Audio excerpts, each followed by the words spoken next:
I wonder how it must feel, Billy, for Reed Pierce. He's one game, one simple 9-ball break and run out, and he's the U.S. Open winner, a title he can be proud of all the rest of his years. And he certainly can be proud of it because of the opponent that he faced in the finals. Oh, no kidding. He took a lot of velocity off of that break, making sure he didn't mishit it. He did make a bogey straight in the side on the one.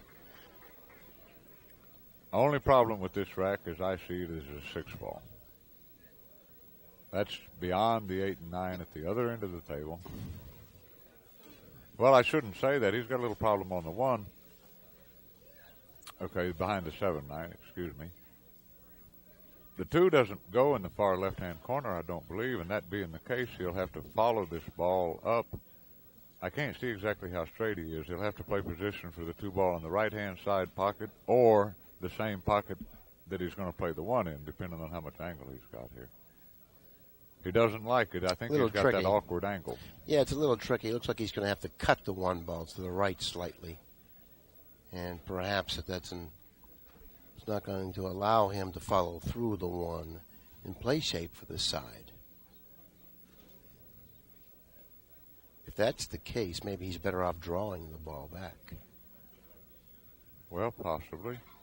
That's so missable, drawing it back. It's one of the prettiest shots in pool. A cue ball drawn to the end rail and out beyond the 5, or doesn't even have to draw it that far. Just stay on the left side of the 5. Let's see how straight in he is after he shoots I think he's going to go 1 rail to the side rail like that and out. Oh, well, then. Beautifully done. Yeah, he had a nice angle and led us to believe that he didn't have the angle that he had. But it was tough. All right. He has to be careful. I like going on the right-hand side of the 6-ball here, if I can get the right angle on the 5. Now, what he needs to do is make sure he does not get straight in on the 5, because then he can't run out. You know, the way the balls are lying right here, the pattern is very visible.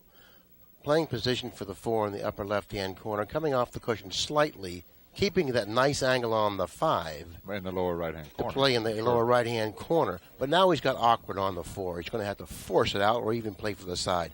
He can get there from here. But he's not going to play the pattern that we just described now. He's going to play the position for the 5 on the side. I still like playing position for the 5 in the lower right-hand corner, but he's going for the 5 on the side. If he gets the right angle on the side, he can drop nicely down for the 6. Now, see, he's gone too far now. He has to go to the left side of the 6, and that means that he's going to have to hit the 7 when he makes the 6, and that could cause problems. Right. So, therefore, the angle that he had on the 4, had he gotten the right angle on the 4 to play the 5 in the lower right-hand corner, dropping down for the 6 on the right side of the 6, playing the 6 in the upper left-hand corner, would be ideal because he doesn't have to run into any balls. Now, if he has guts, of course, which he's already displayed in copious fashion, he could go to the end rail and back into the 7, but that's not a good play. No, that's certainly not a good play. He wants to get where he can make the 6. That's good speed. That's excellent speed, matter of fact. Well, he has to hit the bottom of the 7, it looks like to me. And if he's got the angle, I think he does, he could hit that 7 and plan to play it in the lower left-hand corner. In other words, just nudge it an inch or so. That's what he's looking at. And the cue ball forward maybe an inch. Well, if he's absolutely straight in, then I would just draw it and bump the 7 out. I think he's got to hit the 7. Yeah, but he can't bump it to his right. I'd bump it and just stay right there. Right. I'd bump it and stay right where he is now. My plan would be to play it in the lower left-hand corner. Exactly. Oh, he was fine to miss it. What a nice shot. Boy, I bet he's feeling it now. Well, now he knows it's over. And his heart is going, ooh. Tell you what, he knows it's his now. What a feeling. Well, I'll tell you what, I'm really proud of the man because, he's won 10 matches in this tournament by only losing 1. He's hugging his wife now. Well, that's C.J. wonderful. Wiley congratulating him. That's wonderful.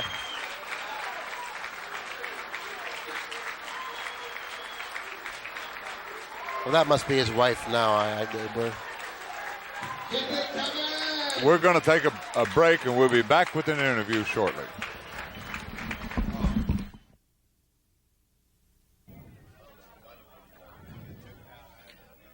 Okay, Reed Pierce just made his way into the booth there. And, Reed, first I'd like to congratulate you on winning the U.S. Open. And you're really a gutsy player, and I was really in your corner the entire way because I really like the way you play. And take a look at you right now. How are you feeling out there right now when you're grabbing your head? Can you believe this is happening to you or what? Well, really, Billy, I didn't. I felt like I was dreaming, to be honest with you. It was, just such a great moment in my life. I've been playing pool for 20 years now. And it's like I was dreaming out there, and I'm just so proud, and I don't know how to explain it. Well, I'll tell you what. You have really captured the hearts of a lot of the people here in the Chesapeake area. And not only have you captured their hearts, but you also have earned their respect, and more importantly, the respect from all your peers. I've been watching you play now for a few years, but not until just recently have I really notice how well you really do play. It was back at the Bicycle Club tournament that you finished. I believe it was 4th or 5th in that tournament. I thought that you had an excellent chance to win that tournament. You played all day long on a Saturday, and you kind of ran out of gas at the end of the day, but you played as well that day as anyone in the tournament. Yeah, I played good there. Well, if you remember correctly, I did come in 3rd there. Oh, 3rd, I'm That's sorry. That's right. I come the next day, and Efren beat me. Efren has beat me all year. And this is just sweet just to beat him. He's beat me like 5 times in a row. And he beat me in that Bicycle Club. I come 3rd, and he put me out the final day there. And it's just really sweet to beat him.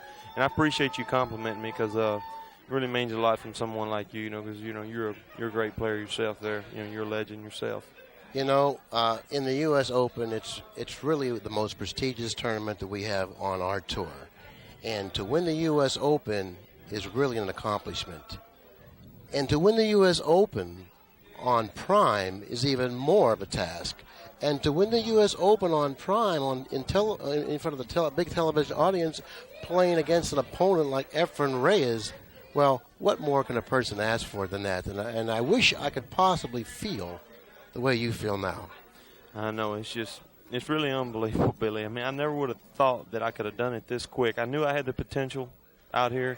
And I've been knowing it for a long time. And then when I came out last year, I saw right off that I was in the league with some of these guys. I knew I was a little bit behind, and I think I still am missing in some areas. But I'm gonna continue to practice and try to jump my game up a little bit because I played well here, but I think I really can play better if I practice more and work on my game a little bit. Well, it's really nice to really be with a player that has the dedication that you do. And I always mention this to a lot of people. I often mention this to Grady and Pat and other people that I talk with, that if they gave away a trophy for the player that tried the hardest, Reed Pierce would have a room full of them. And I've always said that, and it finally paid off because you try as hard or harder than any player on the tour, and I'm glad it's paid off for you. I appreciate that, Billy. I really think that's what got me here tonight. Yesterday I played some matches, and I was really struggling. I wasn't playing on top of my game, and when I came here, I wasn't playing on top of my game like I thought. But I just kept digging and trying, and finally I started getting a little confidence, and boom, you see what's happened. It's just, it's unbelievable. I never would have thought it until yesterday. Last night when I left here, I saw that I was beginning to hit them, but before that, I never would have thought I had a chance. Well, once again, I'd like to congratulate you, and you're the perfect role model because I know that, you're just you're the perfect role model because as hard as you try, there's a lot of, inspiring young players out there that are trying hard to become a Reed Pierce or an Efren Reyes or a champion. And when they watch this tape and they see how hard you tried, that's going to make them try even harder. And I'm really proud of you, and once again, congratulations for being 1995 U.S. Open champion. Well, I thank you, Billy. Appreciate that.